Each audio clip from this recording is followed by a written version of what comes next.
Welcome back to another edition of the ABL podcast. Here we've got season 20 of the North Division for week 6.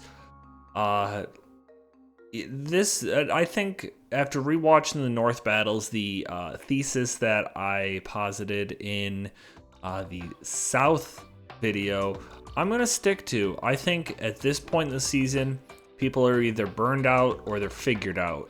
And I think there's definitely some good plays to be found in here, but it seems like the teams that are winning have a real good handle on the situation. So let's hop into the replays. Thankfully, we don't have a replay from me this week to talk about. So we'll hop into this first one here, which is Brett taking on Zane. Right? Hold on. Calling the meek Zane? Yes. So see the fake out come out here. Doesn't get the poison, which we find out he is poison touch later. That's what he's going for. But the Scarf Meowscarada is revealed by being able to outspeed that Sneasler. At least likely. I'd be surprised. Actually, no. Is Meowscarada naturally faster? 379. Yeah, I guess it is. Interesting. Guess that's something I didn't consider. So, first of all, we see a great play here. See the Meowscarada wins the speed, wins it there, goes into the Galarian Slowking, but we get the U-turn from Sneasler and comes into Trapinch. But here we have a mistake from Zane. We see the Earthquake come out, and at this point, one of two things has happened. Either this Galarian Slowking is about to get outsped and KO'd, just straight dead, right?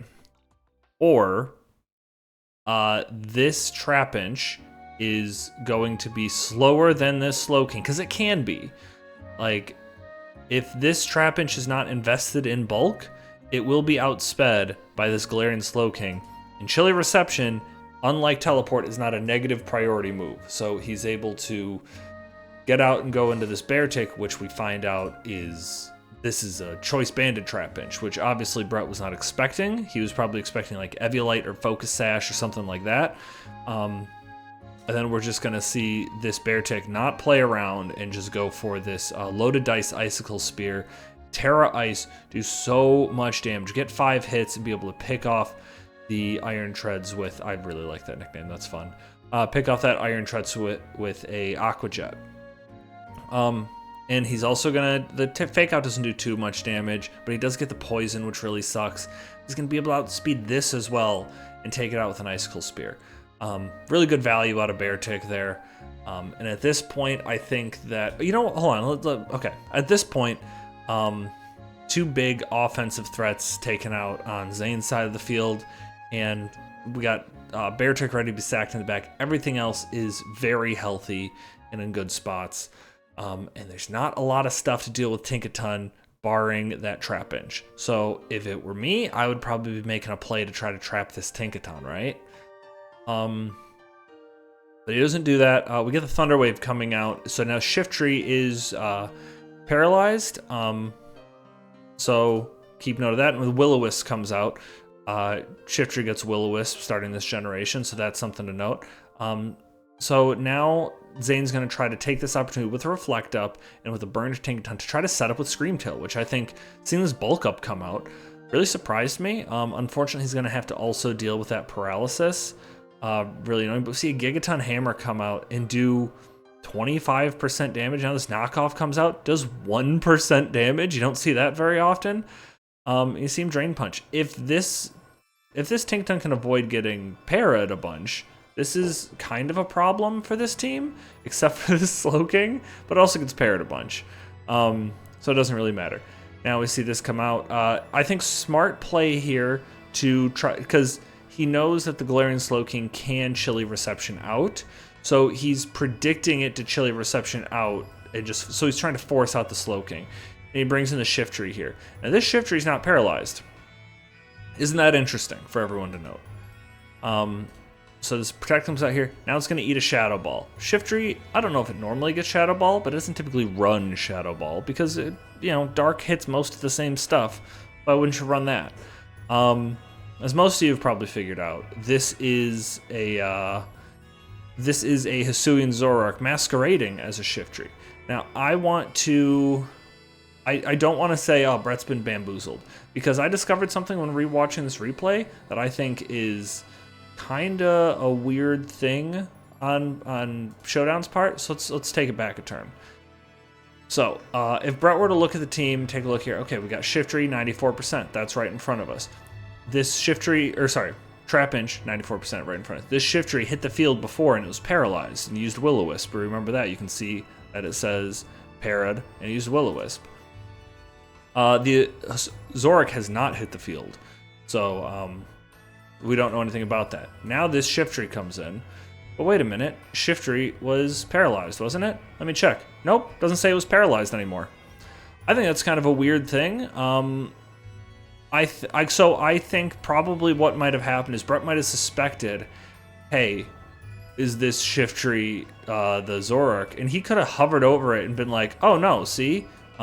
Used Will-O-Wisp. This adds up because it wasn't no paralysis here. I might have just forgotten that he paralyzed it. And I think that's what happens because we do see him stay in, take this big Shadow Ball on, and go for a Sludge Bomb. Obviously resisted because it's Hisuian Zoroark. So Brett got there, but I'm not gonna like really blame him too much because I think that was a sabotage from Pokemon Showdown. And does the same play here. This time we see the Hisuian Zoroark come out just like before. He's going to sack the Beartic, so that way he gets a clean switch into Thundurus. Thundurus isn't going to get KO'd by this. Sludge Bomb's going to KO from that range. It's also going to KO the actual Shiftry that is able to come in here. And at this point, there's nothing that this Trapinch can lock itself into to get a KO, like to win the day. We do see him dodge that. It just made sense or made a difference in terms of score. But Brett's able to come away with a pretty dominant win here. I think that there's a couple of prep mistakes that Zane made. Like that Trapinch should have been faster. If that Trapinch was faster, then that means this Galarian Slowking is dead, which honestly opens up the field a lot for Brett. Additionally, if the Trapinch is faster than the Slowking, that means he can't get off the Chilly Reception, which means the Beartic is significantly less impactful. Doesn't get those 2 KOs. Really swings this battle in favor of Zane, so I think he's got to look out for that. Next, we've got Logan taking on Curtis. And Curtis's new look Sand team here. Big offense and Hippopotas. Isn't that fun? So we got Ogerpon, Hearthflame leading off against Urshifu. Rapistrite going to come up with a strong Wood Hammer here. 67%. That's crazy. Unfortunately gets Curse Bodied, but Logan doesn't want to risk a potential speed tie there. So he's going to go hard into his Regice here. And what does he go for here? He goes for the Snowscape. So that way he can start firing off Blizzards. But the hazards go up. And we see on Logan's team, no hazard clearing. I don't think Lottie has Defog anymore. Clefty's going to come out and try to take on this Hoopa Unbound here. Isn't going to be able to T-Wave it, but that's fine. Because that's a Dark type, guys. Look out for that. Oh, he gets got by his own weather here. So the Hail is up, and I mean, obviously, good. So this is a 2-part play here. First of all, I think, so Logan made the prediction, oh, I'm in against a Landorus, who is a ground type. He's probably going to go for a ground move. Let me go into my levitating Pokemon. That makes sense. Awesome play by Curtis here to go, oh, he's probably going to go into his levitating Pokemon. Let me go for Weather Ball, which turns into Ice because of Logan's Snowscape. Fantastic play. Like, this Latios has a pretty good matchup against a lot of stuff on this team. I do like the Snowscape play to try to keep the hail away, or the sand away. I think that's smart. But something else we see from Logan here, which I harped on last week, I really wish he had heavy duty boots. If he's not going to bring hazard clearing, that's a problem because this Regice is gonna gets the freeze here. That's nice, and it's gonna recover a little bit of HP because he's gonna get a couple of free turns here. But he's going to eat that Drain Punch, lose 56% health, not really be able to, like, it's got 4 turns of recovery, which is about a quarter of the HP, so would have been, but he comes in on rocks twice, so he would have been better off HP-wise had he just not had leftover, instead had rocks. Or, even better yet, bring hazard clearing, because Ogerpon, your main offensive threat, also takes 25% from rocks. Makes this right play here, going for a Wood Hammer, doing a big chunk of damage to Hippopotas, but now he is below 25%, not going to be able to switch out. Takes out Hippopotas. There goes the sand for the rest of the game. Ironhead's going to be able to come out from this Sand Rush Excadrill, KO him. Mudsdale's going to come in, double switch into Regice. Doesn't end up mattering because this thing is so low on health because of the fact that it's not heavy duty boots. I really think that's something he either needs to run heavy duty boots on Regice if he's going to bring it, or have better hazard clearing for this team. Really a problem for him here. That Mudsdale's able to eat up that Earth Power pretty well, considering that this is a Life Orb Landorus here. But able to take him out with the second Earth Power there. And now this Klefki's going to come out and just get a Spike Up because it can't do anything else. And now we get one of everyone's favorite things that happens. We get a Life Orb KO. So that means we get to play the Jingle, which I will have up shortly. How many kills did Life Orb get this week? Well, it certainly got that one, didn't it? So we got a double down here. Pecharunt's going to come out. Pecharunt's so bulky. It actually lives this Earthquake, surprisingly. But it's going to get easily 2-hit KO'd by that Earthquake here. But it still, surprisingly, took only 50% from an Excadrill's Earthquake. Probably Adamant, too, considering the fact that it had Sand Rush. But something Logan brought up in this is, you know, he submitted his waiver wire transactions, or his, sorry, not his waiver wire transactions, that's not the word I want to use. He submitted his Terra transactions, his Terras, and then turns out that Curtis made a whole bunch of changes to reconfigure his team so that way it's a sand team. And that brings up a fair point that, like, Terras are kind of used reactively to kind of change what, like, oh, here's the weak spots in my team in this matchup, let me change my Terras for that. So if that's something that needs to be addressed, I think the way to address it would probably be to do one day, do like team changes, right? And then after you've seen your matchup is finalized, then you can make changes based on then you can change your Terras. I think that's something we could explore if people are interested in it. I'd like to hear people's thoughts on it. Terras is going to be something we tinker with a while, I think. I think there's maybe some more changes to make in how we're doing things, but that'll be an off-season discussion. May also have potentially the Doubles League. That'll give us even more time to kind of look at how Terras interact with Draft League. But we can move on to our third match of the week. We've got Zach taking on Jabron. Jabron kind of like having a bit of a resurgence here in the mid-season, but man, he really runs into Zach hard here. Love this opening play. Jabron just guaranteeing getting his poison there, but smart play from the Hex, like with the Hex here on Dragapult. Really smart against this team. And he's going to go for another Hex, do a bunch of damage. Earthquake's going to knock this down to 11%. Just going to keep protecting, get a little bit of HP back. Especially smart because he saw how this played out before. And now, so they're just kind of following a game, like a pattern here, right? We got this Will-O-Wisp thing here. Hex, Earthquake, protect U-turn. Hex, Earthquake, protect Hex. So, Jabron's predicting him to go for a U-turn here, or even if he goes for a Hex, it's not going to do that much to Corviknight. But he actually catches him on the U-turn, so gets the Rocky Helmet KO. Really cool. But this is kind of where the battle starts to go pretty badly for Jabron. We see this bulk up here and now a substitute. This is like a worst case scenario set for Jabron to have to play against.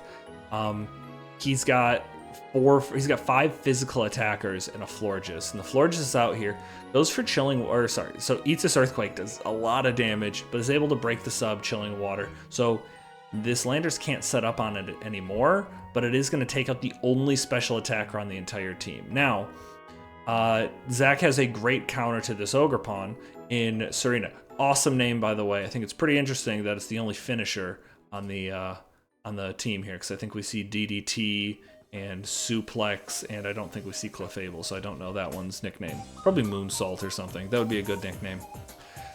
But he's just going to pivot out, take a little bit of Rocky Helmet damage, and now this Raikou's going to really threaten the Corviknight.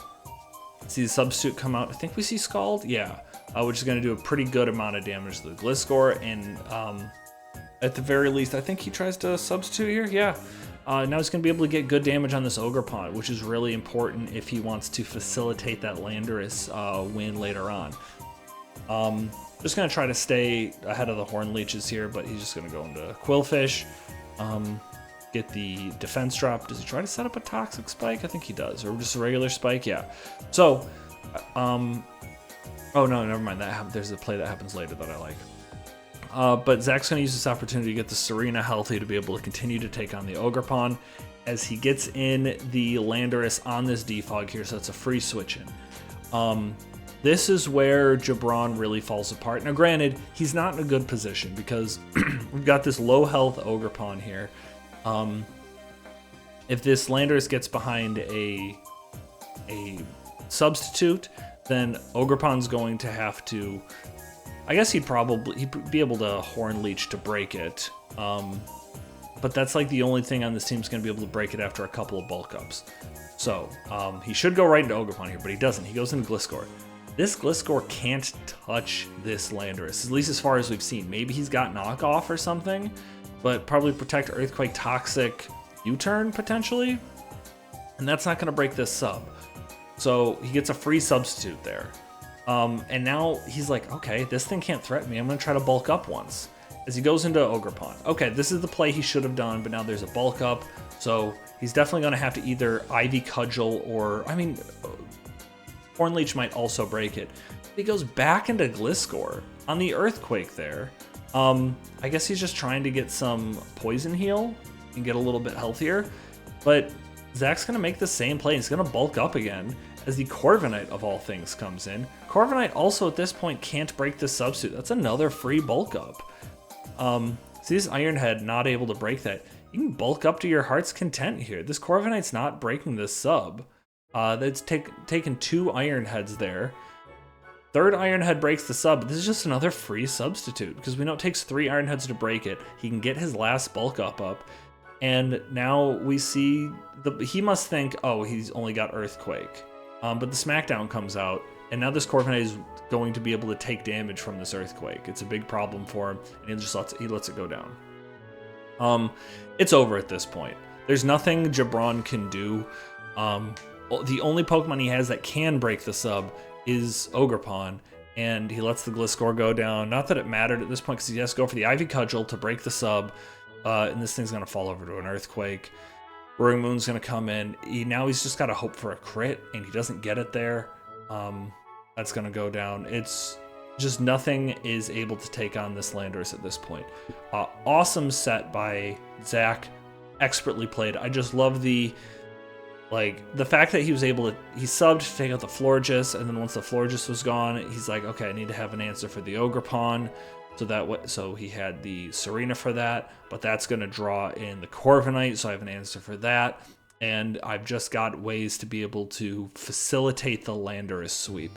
It's a really well played and well designed team.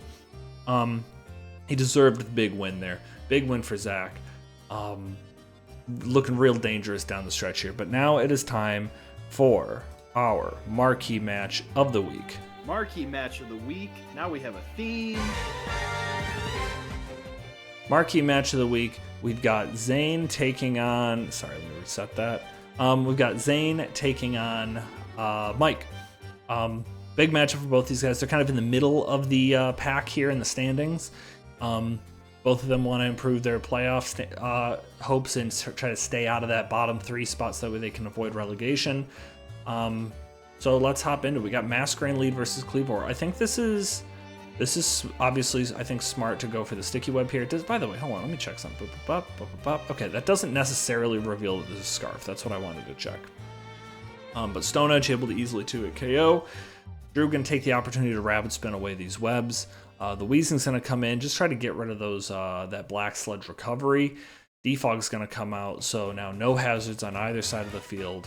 But the spikes are going to go up. Now, some people might be like, why are you spiking in front of the hazard clear? And this is why. gives a free switch into Azelf. Like, it forces the defog so that way Azelf can come in. I think that was a smart play. It was totally worth, I think, the 22% on Flamethrower. Probably didn't want to be burned, but I think that was worth getting the free switch into Azelf here. Cleavar is going to come in on the U-turn, take that Life Orb chip. Another U-turn here from on the Primarina. A little bit of damage on the Venusaur, just really kind of trading position here. Poison Jab does so much damage to that Kilowattrel, but he does avoid a poison. Terra Blast is going to come out. So some people might be wondering why Terra Blast. That'll show up later, because like Hurricane obviously would do more, but Terra Blast is also very reliable, seeing as how it's 100% accuracy. Gouging Fire is going to come out and eat a hard Stone Edge here. That's a rough one to have to take. Heat Crash is going to come out, do so much to that Galarian Weezing. That surprised me personally. Potentially all the hazard clearing is gone now, but also this is your only other hazard setter. And now the hazards are going to go up for the Cleavor is really did great there. Able to get up the hazards on turn 14, actually kill the spinner on turn 15. Because I believe this is Scarf Cleavor, and even if it wasn't, that's probably a defensive Toad Scroll. Unlikely would have been able to outspeed and KO it. I think this is Scarf. I think we find that out later. Primarina is going to come in, obviously threaten this out. In comes the Bisharp.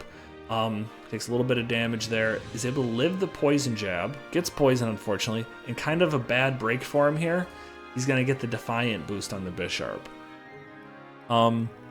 Rough thing to happen. One of the things I really love about Bisharp is that Defiant boost. Try to intimidate it, try to defog on it, can really punish those stat drops. Gonna go for a Poison Jab just to clean it up there. And now Drew's got to really play around this. Comes in on this Kilowattrel and outplays the Sucker Punches with the Roost there and gets even the second play right and follows it up with a Thunderbolt. And then this is why he ran Terra Blast. Gave him a pretty good chance to mostly KO that Torkoal. I mean, I don't know if that had investment or if that was just the normal roll, but that did a lot of damage to Torkoal. Hurricane couldn't have done that because it would have been a 50% chance to hit in the sun. So this is a weird play to go for the Shell Smash here. I think Drew was going all out, going for the nasty plot there. Because it was, I think that's all he could do at this point. But we're going to see the Psychic come out, KO the Torkoal, even though it's a +2 speed Torkoal. Can you imagine such a thing? Still significantly slower than Azelf. Unless this was modest and this was timid, that's the only way it was happening. Not even... Yeah, I think that would have been the case. But able to just pick up the KO. So kind of a free +2 there, all things considered. Gouging Fire is going to come out and get the speed boost. From the sun. I like the flexibility that he's able to get the speed boost instead of just the attack boost. Obviously, I think you got to run Jolly and take a little bit out of your attack, but he is going to be outsped and KO'd by this Venusaur in the sun. It's just hard to take on a sun team like that. Does manage to live on 3% from this Poison Jab and fire off a second KO it. But you know what we get? You know what we surprisingly get? We get our second Life Orb KO of the week. How many kills did Life Orb get this week? I didn't tell you in the last one. I didn't say it got 1 because it got 2. I didn't remember what order these battles happened in. So, 2 Life Orb KOs. That's exciting, and also a win for Mike. So let's go over and check out these standings. I'm gonna switch this. Don't worry. Okay, so here's the standings. Bye week, so I didn't lose. Good for me. But getting a little tight here with these 2-win teams. Not a ton of differentiation between them. So Curtis is in a slightly better situation despite having an additional loss because he does have a win over the Patrats here. But the Patrats have a win over the Commanders. So Mike really has to get a win over Curtis when they play. Really important. That'll be a really important one for him, not only to push himself out of somebody he's in contention with, but it'll at least force a 3-way tiebreaker, so it'll go to Peru, because if he loses that game, he's just at the bottom of this group of 3 teams. So very important with him. Even despite the loss, Drew is still number 4 in the standings. Well done there. And let's take a look at some of the upcoming games. Both Zane and Logan staring down the barrel rather, of relegation. Hoping they're hoping they put together some games in the end of the season to avoid that spot. Maybe push Curtis down into it potentially. So here's what we got. Logan, his path is not getting any easier. He's got to take on Zach next week, while Zane is going to take on Drew in a rematch of the South Division Championships from last season, which Drew won. Will history repeat itself? We don't know. I'm taking on Jabron. Really tough matchup for me down the line here. I've got Jabron, and then I've got Zach, and then I've got Brett to close out before playoffs. Which am I guaranteed playoffs at this point? I think I am, because I think I am, because at worst I would go is 5-3, and there's a couple of 3-loss teams here, 2 of which I've already beaten, so I think I should be good mathematically. I think I'm in playoffs. So there's that. Curtis taking on Mike. Like I said, very important game for Mike. Mike needs a win here to secure his playoff hopes. Drew versus Zane should be exciting. Yeah, let's go take a look at ad drops that happened. I think we had one big one. So Zane making some changes, getting rid of Ursaluna Blood Moon. So dropping Ursaluna Blood Moon to pick up, I've already forgotten. Oh, dropping Ursaluna Blood Moon Shiftry, clear out cap space to pick up Zapdos and Fezandipity. Interestingly, Shiftry was dropped in both leagues this week. I think that's kind of funny. Fezandipity picked up, made a Terra Captain. Alolan Persian made a little bit of a Terra Captain. Well, I not made a little bit of a Terra Captain. Made a Terra Captain, just because of the way the budget works out. He had to drop Magmortar as his Terra Captain. I mean, I guess he probably could have had Magmortar and Alolan Persian, but Fezandipity clearly more important for him this week. But adds a big defensive presence in Zapdos. Zapdos plus Iron Treads, I really like that combo. I think that'll be good. And then, yeah, but losing out on Blood Moon's kind of weird, but also I do think he's got enough going on where Blood Moon might have just been a little bit, I don't know, clunky to work on his team. He also picks up some good switch initiative there. So he's got another ad drop to potentially make, but really trying to not fall back into the South. And what's his path for that? He's got games against Drew, potentially winnable. Games against Curtis, he's right down there with him in the standings. And he's got games against Logan. This could be I'd love it if it shook out where this becomes a loser leaves the North game. That'd be kind of fun. So we'll see where it goes. But I think that is going to wrap it up for the North here this week. Thank you all for listening, and we'll see you next week. Goodbye.